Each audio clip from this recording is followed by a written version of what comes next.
So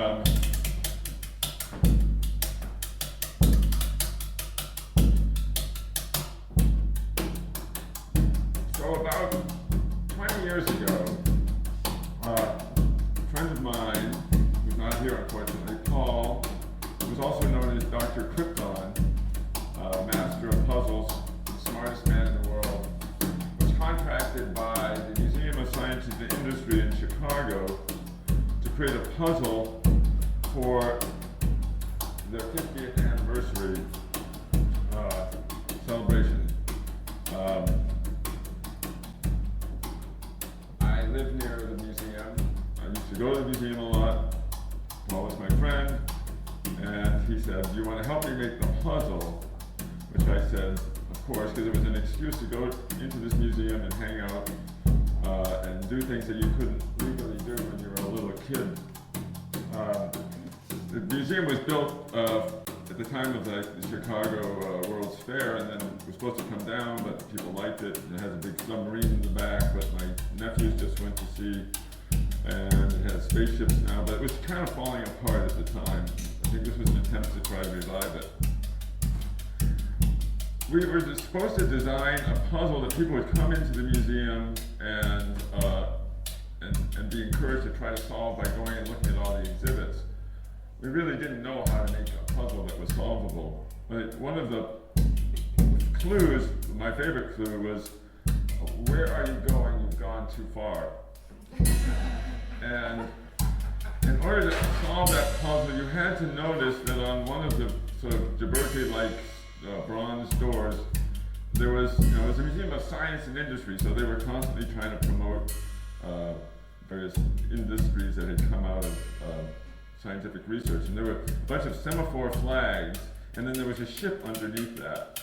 And when I looked up what the flags meant, it was Quo Vadis, which in ship talk is where are you going, because two ships that are meeting in the middle of nowhere and don't have radios signal us, and then they talk to each other. It's actually what I think St. Peter said to Jesus, the resurrected Jesus, as he's fleeing Rome, fearing persecution. He says, "Quo vadis" to Jesus, and Jesus says, "Oh, I'm going to Rome to get crucified all over again." And that emboldened St. Peter to go back and get himself crucified upside down. Which nobody got that puzzle. Nobody got almost any of the puzzles. As it turned out. But we did have it gave us a chance of, one of the things, I don't know, Bill, do we still have the giant train set? I don't remember. But there's yeah. Well, there's no reason to, I guess.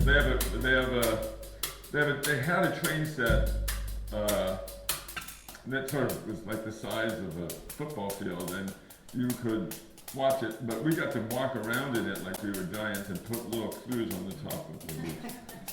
In any case, people couldn't solve the puzzle, so I had to keep publishing more and more clues. People would see our names and call me up and ask me leading questions about what Dr. Krypton knew or didn't know, and I would say I didn't know because I didn't know, and they'd say, "Oh, you're very clever. You're almost as clever as Dr. Krypton himself," and I'd say, "No, I'm not." But it was clear that the puzzle took on a life of its own. This was made even more clear to us a few years later when Paul was hired to be the.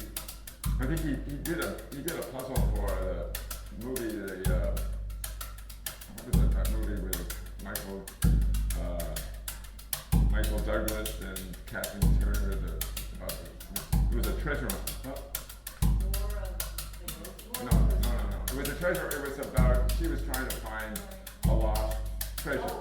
And he made the treasure map for that, which was basically a rip-off of the Mad Magazine fold-in.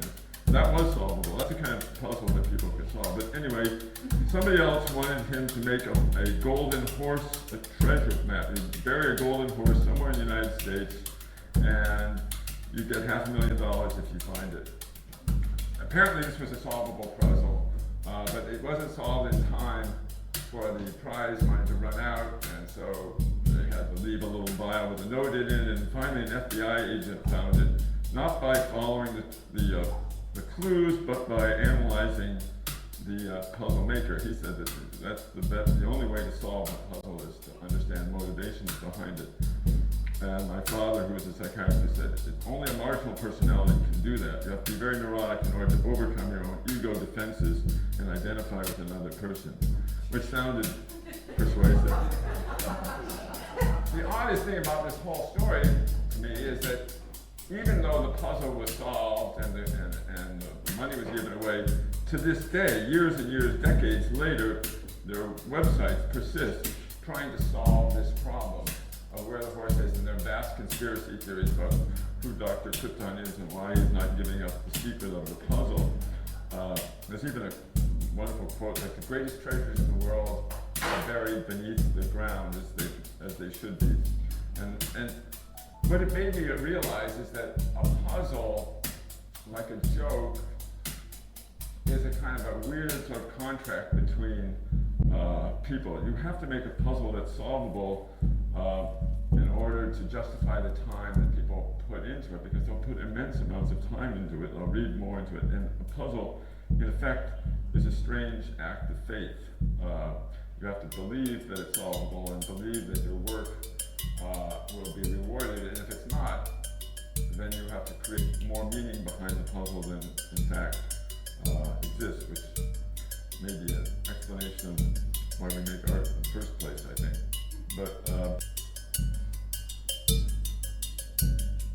the connection between this story where I'm going is the actor who played the mastermind in the Treasure movie was an old man who had been in many, many movies named Elisha Cook. And this is what the last movie he made in his life, as far as I know. He'd been in The Maltese Falcon, he'd been in Treasure of Sierra Madre, he'd been on numerous, he was in Star Trek and on Magnum, hundreds and hundreds of movies, but he was a deeply eccentric man, apparently. And he lived up in a cabin in the Sierra Nevadas near Bishop on Sabrina Lake. He didn't have a phone, and you have to send a courier up to find Cook and tell him he had another role, and he'd go down and he played his role. He always played schnooks or psychopaths or losers of some kind. As he aged, he got more vicious roles. As a young man, you'll see he played these sort of fall guys and patsies. But he lived up by this mountain and fished, I guess, a lot. And my friend Paul says he was an odd guy to deal with at the time. He was in his late 80s. He lived another 10 years or so. I've been to Bishop with my friend David.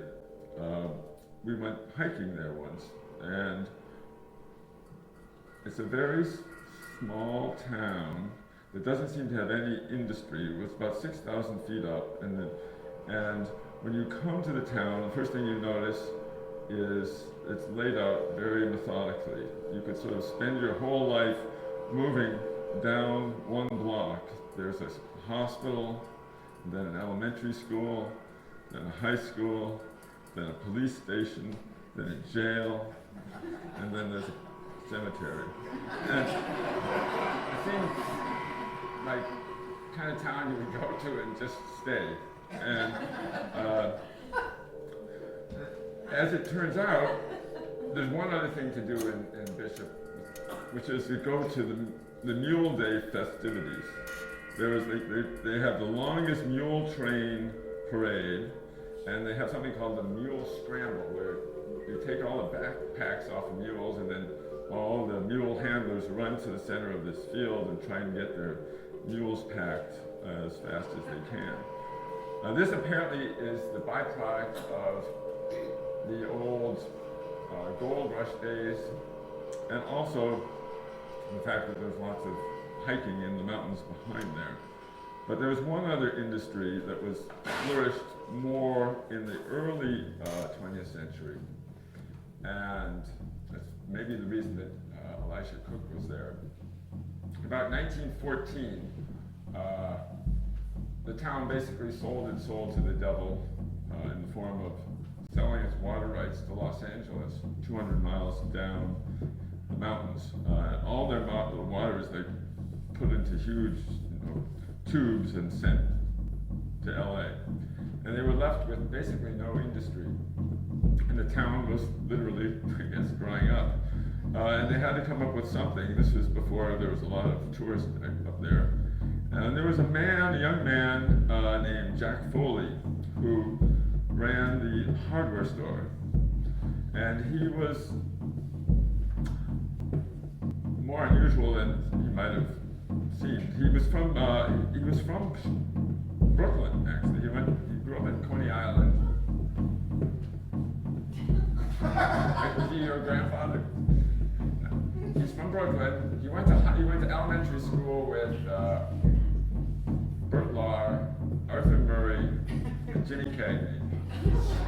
He was a semi-professional baseball player and a buddy of Cary Grant, when Cary Grant was a stilt walker on the boardwalks in Coney Island. But he hungered for something more, apparently, and he went off to California with his wife and worked in the film business for a while, the early part of the century, and then moved to Bishop, this beautiful town, with his wife to raise a family. And then when the water situation arose, he proposed to the Chamber of Commerce that they turn Bishop into a kind of a film set. Beautiful landscapes, very, very dramatic mountains and valleys, and this went over very well. This became the industry. All those early short westerns were shot there, and Foley, being a very resourceful guy, wrote scripts for some of the movies, and he shot seconds. You know, he was a director for some of the shots, and he was sort of an all-around man on the spot. We get to about 1930, and there's a revolution in the sound in the movie business, which is the sound comes in, and the Jazz Singer was a big hit, and there was and I think the company he worked for, Universal, was coming out with a big movie called Showboat, which is based on a musical, but there's no sound to it. And they realized they were in big trouble if they didn't come up with some kind of sound for this movie. And they made them, well, the technology was very primitive. They basically made a big 33 1/3 record, and then they would sort of sync it up to a projector and play the movie and run the sound at the same time. But they needed a way of dumping sound basically into the film.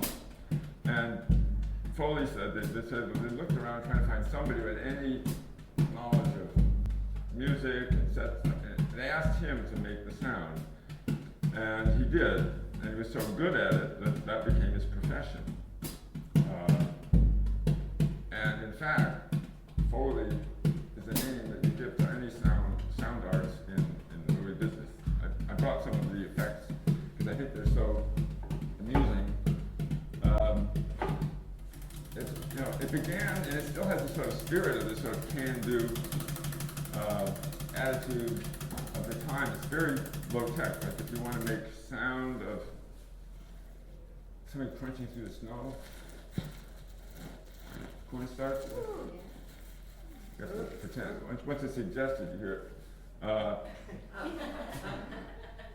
Birds flying, a couple of gloves. I won't. If you want an alien pod expulsion, you dump dog food out. You do that. That's good. Tim requested that we don't go too far with that. And there's the famous horse clops. You want to try that? Oh yeah. I've been a bad sound effects guy. I was all talking.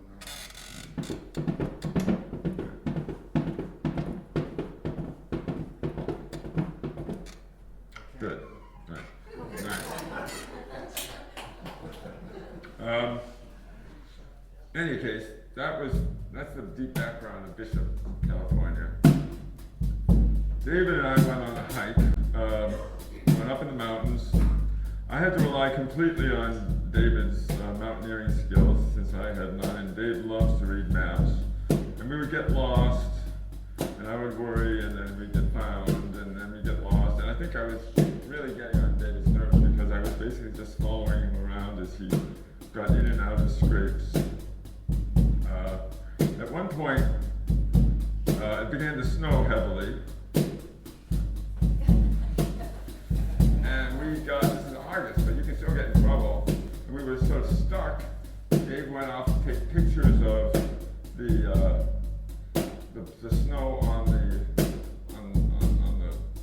we're up above the tree line, so it's mostly snow on rocks. It didn't seem that interesting to me. But, I mean, we were sort of doing 19th century thing. We'd go, we'd sit, we'd sketch a mountain. He had watercolors and I just had a little pen, but we would sketch like pictures of, sort of pretending we were John Muir, I guess. And while Dave was taking his pictures, I had a little book, which I talked about on Friday, the Invention of Moral, which was the story of a kind of magical machine that recreates reality perfectly, but it kills you. So once it records your image, your embodied image lives on forever as long as the machine continues to run, and you're given some kind of immortality.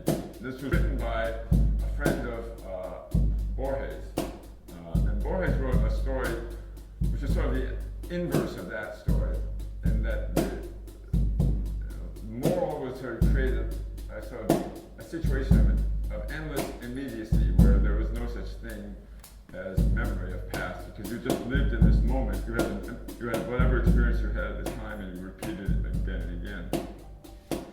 In a story called Pune's The Memorialist, I think, he talks about a young boy who was injured in a horse accident and becomes an invalid. Partially as a result of his accident, though, he attains this almost supernatural ability not only to recall every instant of every experience he has, but to perceive everything perfectly, so that every tangled piece of hair on a head that he looks at, or every leaf on a tree, he recalls and can never forget. And he can sit, since he can't move, he can sit and relive the day that he's just had completely, but that takes him a whole other day to get through. It's kind of a frustrating, bittersweet story. At the end, I don't know why Borges says, he drops dead of some sort of cardiac event very soon after that. But in the course of telling the story, he mentions a number of characters from history who are renowned for their prodigious memories. And every time that one of them is mentioned, he kind of scoffs, because to him what these people can do is child's play. But the most compelling personage who's mentioned in this list is Cyrus, king of Persia, who knew the name of every soldier in his army, which I found somehow it's a beautiful sentence, and one that sort of piqued my interest. Although it does kind of remind you of the old joke, which is like a general says, I know every man in my army is a visiting general, and they say, okay, prove it. And then he says, what's this guy's name? And he says, Smith. And he says, what's your name? And he says, Smith. Because he's a smart soldier. And maybe back then the Persian army was just as smart, But in any case, I wanted to find out more about Cyrus. What? How big was the Persian army? Well, I don't know, but they were all named Smith. So maybe it wasn't that. It was huge. Actually, we're getting to that. But, Cyrus is not an unpopular name for Persian emperors, as it turns out. But in all probability, Borges was referring to Cyrus the Great, who founded the dynasty and sort of created the biggest empire the world had ever known at the time. And he would have reason to have a big army. He ended up dying in combat. About 4 generations later, his great-great-great-great-grandson, Artaxerxes, and his great-great-great-grandson, Cyrus the Younger, got into a fight over who would control the empire. And Cyrus the Younger hired a bunch of mercenaries from Sparta to come sail over and help him fight his way into Persia and confront his brother and topple him and claim the throne. And he hired 10,000 Spartans, so that gives you some idea of at least the bottom number of people in the army. And I don't know whether, well, this is a great-grandson, and he probably didn't know everybody's name, but I would think they were pretty big armies. The Greek army was a democratically elected system, apparently. They elected their own leaders. And they accompanied Cyrus to the battlefield. They won their first battle. Unfortunately, Cyrus himself was killed, which left them kind of in the lurch. They were stuck in the middle of enemy territory. Their leaders were invited to some sort of peace ceremony where they were double-crossed and killed, so that the men were all stuck. They elected a new set of leaders and proceeded to fight their way out of Persia. At least this is the story as we understand it by the person who wrote everything down, a man named Xenophon, who was a general and a soldier and all around good guy. He actually wrote the history of Cyrus the Great himself. The only reason this resonated with me because I first heard this story years before when I was talking to a man who was the father of the French atomic bomb trigger. He was a distinguished guy, but he was deeply religious. He was trying to explain to me why he believed in the divinity of Jesus Christ. And he said, I've been teaching myself Greek, but I don't know Greek very well. But I've read Xenophon, I've read Anabasis, and I believe it. I believe it's true, I've read it in this one book. But in all the books I have, they tell me that Jesus is the Son of God. So if I'm going to believe Anabasis, I must believe in Jesus. So, I mean, we went into the truth of God last week. We won't delve into that now, but what happened in Anabasis was that the men, Anabasis means going up, and actually they were going down. They were up in the mountains and they're fighting their way down. Then when they get to the sea, they're close to home, and they famously all banged on their shields with their swords and yelled, Thalassa, Thalassa, which means the sea. And because of the way the story is written in the simple Greek, apparently every schoolboy and girl who read Greek for hundreds of years knew this story. And that's why it had particular resonance with the French physicist who was telling me this. The story itself is probably somewhat familiar to you because it's become the basis of lots of kind of tales of bands of brothers stuck behind enemy lines who sort of fight their way out. It was the basis of a novel, The Warriors, that was turned into a movie, The Warriors. It was a gang from Coney Island, is up in the Bronx, at a confab with all the gangs of New York under Cyrus, the leader, who was then murdered, and then this gang is forced to fight its way back through. This is in the 70s, so it's kind of dystopian New York City. They fight all these different tribal gangs until they finally get to the sea. Now this is one of the wonderful instances where we don't have to rely on a book or several books or a French physicist for the truth of this, because we actually have one of the men who fought his way from the Bronx to Coney Island in the Warriors, Tom, who was cowboy in the movie, which I think probably qualifies you to be Xenophon himself. So we actually, so I can't remember, when you guys get to Coney Island, do you yell the sea? No. Do you even acknowledge the sea? You're on the beach, right? Yeah. Well, we wouldn't call it. It's like, I don't know. We didn't call it the city. The cyclone.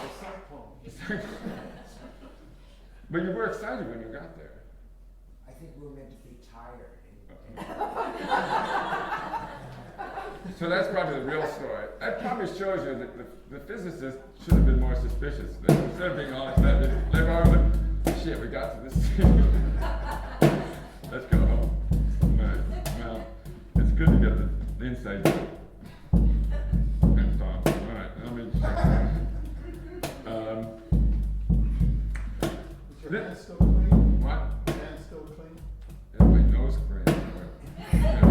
I'm cool. I just, there's a lot of details I have to cover. This story, in addition to sort of the exciting tale of the escape to the sea, put me on a website that had all the emperors, kings, and shahs of Persia in a row, going from about 6000 BC to 1976, the last Shah. And it's very interesting to look at these images, because first you see these sort of Neolithic stone heads, and then at some point everybody becomes a coin, and then there's some pictures, and then somewhere in the 19th century paintings and photographs begin. And there was a man on the last, I think he was the Shah Muzaffar at the turn of the 20th century. A wonderful picture of this man with a very thin, sad face, a huge kind of feathered headdress, and the most amazing mustache you've ever seen. And he was like an exact contemporary of, I guess, Edward VII, that seemed to have a similar life. Both of them were sort of lived to be middle-aged men before their parents, long-ruling kings and queens, died, and they were sort of thrust into a leadership role that they probably were not that interested in. Muzaffar was more interested in traveling to Europe, going to Paris. In one of his trips to Paris, he saw, this is in the 1890s, he saw early cameras. And he was so enthralled by the camera that he had his personal assistant buy state-of-the-art equipment and bring it back to Tehran, and actually began the Persian or Iranian film industry, which is a little bit neither here nor there, but it's not the first time actually that sort of advances in film history occurred in that area. I think this is what I wanted to talk about now. Yes, 5,200 years ago, the first animated image ever discovered was created somewhere in Persia. I actually made a sort of a version of this that you could see. I forgot to bring a tool. It's a bowl. I'll show you. It's a bowl on which, in 5 segments, a goat jumps up and eats a eucalyptus leaf. If you spin this, you can sort of see the goat jumping in. If you spin it fast enough, the goat goes nuts. And I don't know whether this was just an amusement for people or this is they don't know. Yeah, you can. It's very valuable. So, I don't even know quite how they spun it, but I thought that was a wonderful little detail. It turns out emperors are very fond of these sort of machines that create, in effect they're like the morals machine. The idea that they could bring something to life was at least as fantastic to them as it was to us. There was an Emperor Hu of the Han Dynasty, I think I have it somewhere, lost his beloved concubine and was so upset that he had sort of began to neglect his duties of consolidating the empire, and his advisors created this kind of puppet out of donkey skin that was articulated in 19 places, and they would shine the light behind it on the screen, and then the donkey skin began to dance. I know, and he cheered up, and he went on to consolidate his empire. And then there's another emperor who invented something called the pipe through which dreams come to life, which sounds like something else, but it was basically using hot air from a flame. You would over a kind of a hanging, spinning kind of mobile, you could create another kind of illusion of similar to the bowl. These figures would sort of move in a circle and come to life. I can't resist this. When David and I came back from the hike, I realized I forgot to tell you this. David proposed that we make a movie of our own, a kind of mystery where, like, the hike would be memorialized as a story where we started at opposite ends of the hike, and then we meet in the middle and exchange keys and go to the other end, except we're giving each other obstacles. Like, I'm supposed to make something you can see from space while I get there. But I didn't really understand what Dave wanted, so my obstacles were things like meet somebody on the way and offend them with a joke and continue. And I don't think Dave didn't think I took him seriously enough. But when he made a movie about it, my contribution with these two little figures, it's too bad Dave's not here because he could rebut this, but so it was a stop action film. So this is me and this is Dave, and we were sort of walking. I guess I shouldn't have taken this down. As we're walking, according to his film, I disappear and am never seen again, except these things are sort of anatomically correct. So he took all the clothes off my mannequin and had me appear in some sort of porno movie, and then get eaten by a bear. I'm sorry, that should have occurred about 10 minutes ago, but I saw those little figures in there. But it is the theme of sort of these films that are being made without much point. It gets us to, we got through the Han Dynasty, and then, the turn of the 19th century, as technology improved, various forms of visual illusions became more and more popular, including the Pepper's ghost illusion, where you put two mirrors in a corner, and then you put another mirror here, and then you can make things appear or disappear. Or also, this is right after the French Revolution, we made the bloody head of the decapitated Louis XVI appear, floating in front of the audience, and that caused the magician or the illusionist to be thrown in jail because they were afraid that he really had brought Louis XVI back to life. But that gets us up to about the 20th century. Now we're back with Mosafar, and we'll go back to the United States, and American inventors like Thomas Edison, who had fairly straightforward motives for inventing things, which was to make a lot of money. So Edison invents the motion picture camera and begins inviting as many people as he can get out to New Jersey to see his invention, to promote it. And amongst his visitors is a young artist and reporter from, I believe, the New York Daily News, named Thomas Blankton, and his partner, who's a magician named Smith. And they're so enraptured by the machine that Edison shows them that he talks them into buying a complete set of equipment, and they go into business in competition with Edison. And we talked about this a little bit. Blankton actually, as a profession, did what I'm doing now, which is these lightning sketch stories where he would tell the story while drawing. He wasn't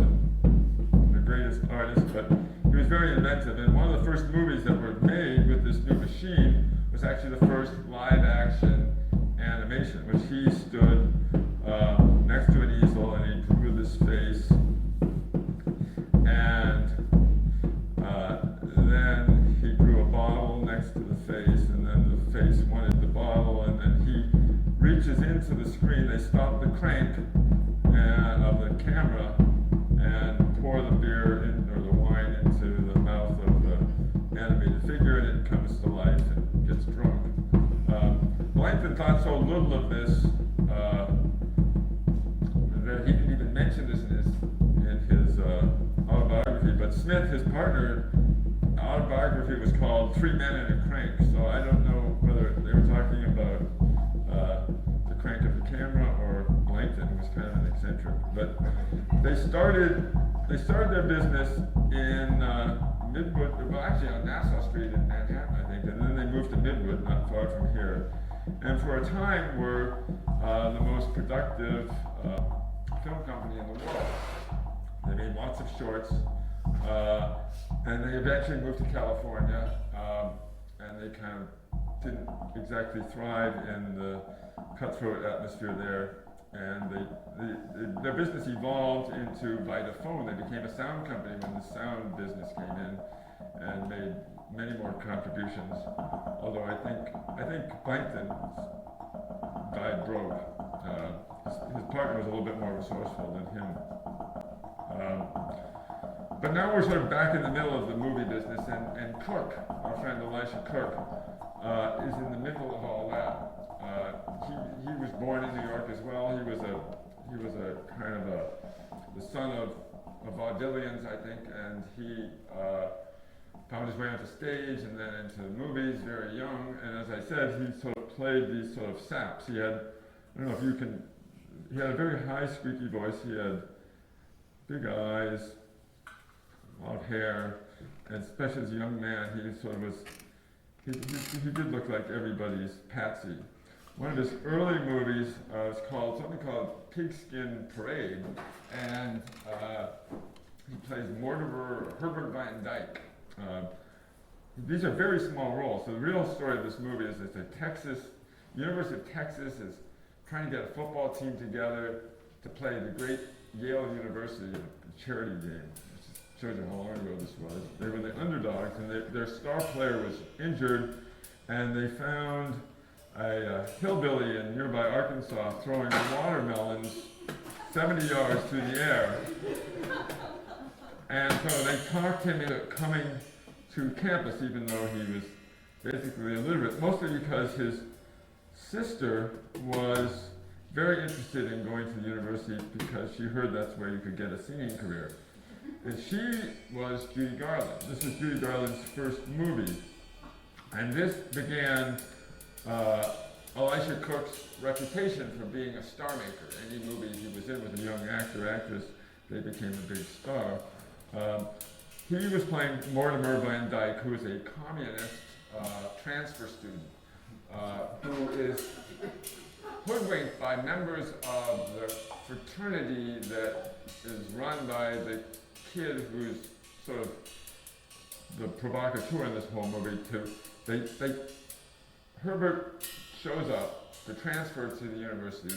They can't get the hillbilly in because he has no credentials. I shouldn't use that term, I know it's offensive, but they convince Herbert to throw a rock through the bank window in the name of worldwide communist revolution. He's hauled off to jail, but they have his papers work.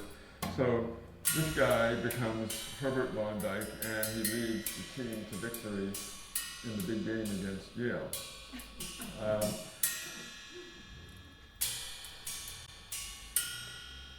As I said,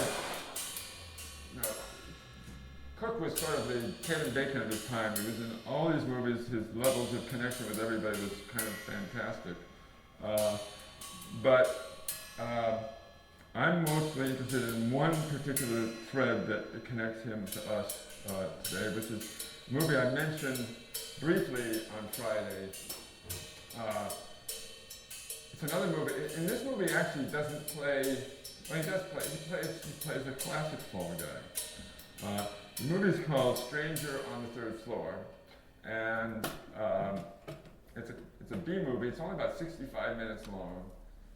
The only person of note besides Elisha is Cook in it is Peter Lorre, who's sort of he's the heavy in it, but he's only in the movie for about 20 minutes because he was on loan from I think RKO for just 2 days or something, and so he shows up late. But I mean, I'm not enough of a dramatist to sort of play this out. But the reason that I'm interested in this movie is that the star, it's about a man, a reporter sees a murder, and his fiancée who helps him figure things out. She is played by Margaret Talichet, who is Jude Talichet's cousin, once removed, generationally, but she was for a time a kind of rising star in Hollywood. The Talichet family never talked about her. It took me years to realize that there was any connection at all. They didn't seem nearly as interested in her as me, but I found it very moving that there was this person who had this very strange career, well, not a strange career, but a kind of a wonderful career that sort of spans generations. This movie was made in 1940, and this actor, Margaret Talichet, sort of appears in my mind sort of like this living ghost, like this persistent shadow, somebody that I know, but she's embedded in this highly ritualized, highly formalized story. And briefly, the story is this: that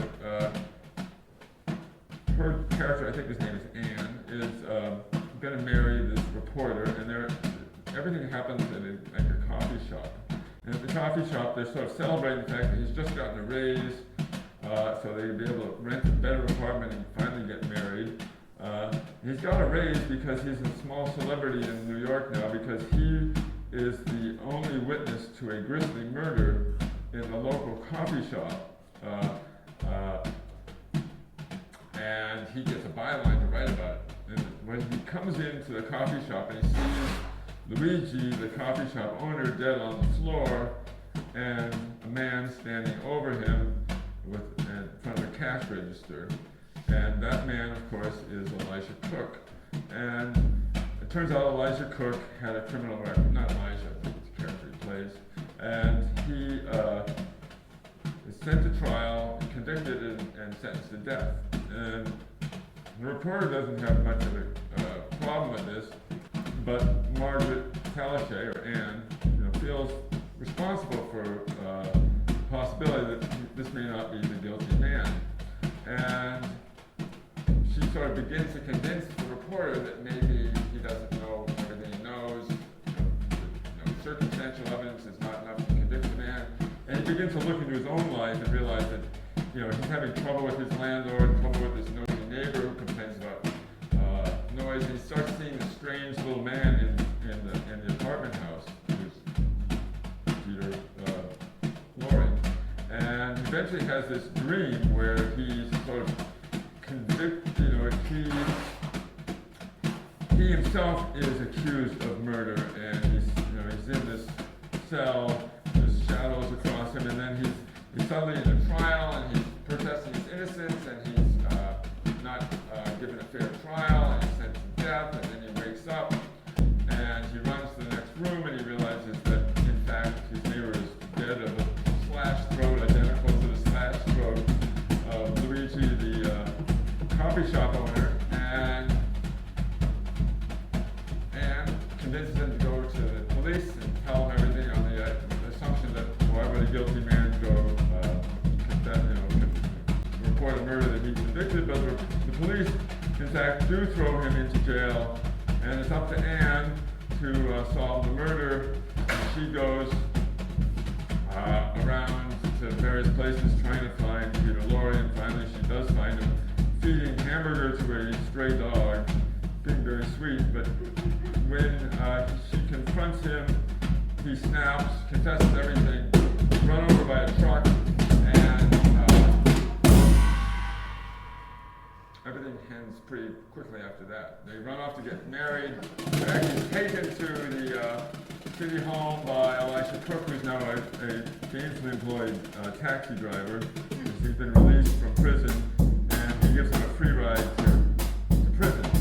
The movie is memorable because it's considered the first noir movie ever made. All these elements of sort of kind of honest people in a dishonest world, the special effects of the sort of making shadows and the sort of clipped dialogue with strong female protagonists, all came out of this movie. It wasn't considered at the time a great movie. In fact, most of the critics saw it as a kind of rip-off of European art films.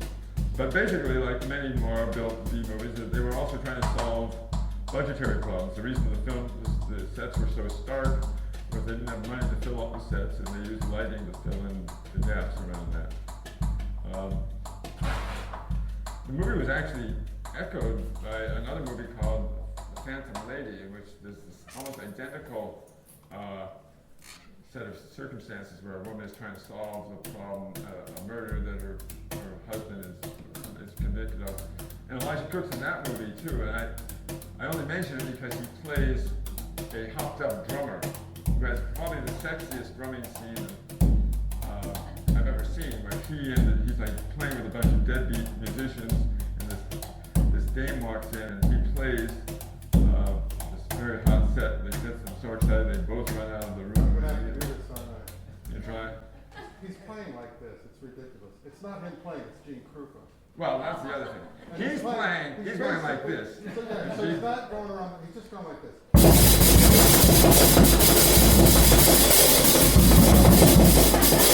That's what you'd hear if you heard what he's playing, but because Gene Krupa's playing, it's all over the drums and it sounds great. But he does look really crazy and his eyes roll around. She runs over and gives him a shot of whiskey. He plays with one hand, takes the whiskey, looks at her. They're getting pretty excited. All the other musicians are drinking really hard and playing really fast, and the close-ups are like expressionist angles, and it's. You're not going to play it. You're not going to try to play it. No. Because that would be taken on Gene Krupa. She was in about 4 movies, 5 credited movies as a star.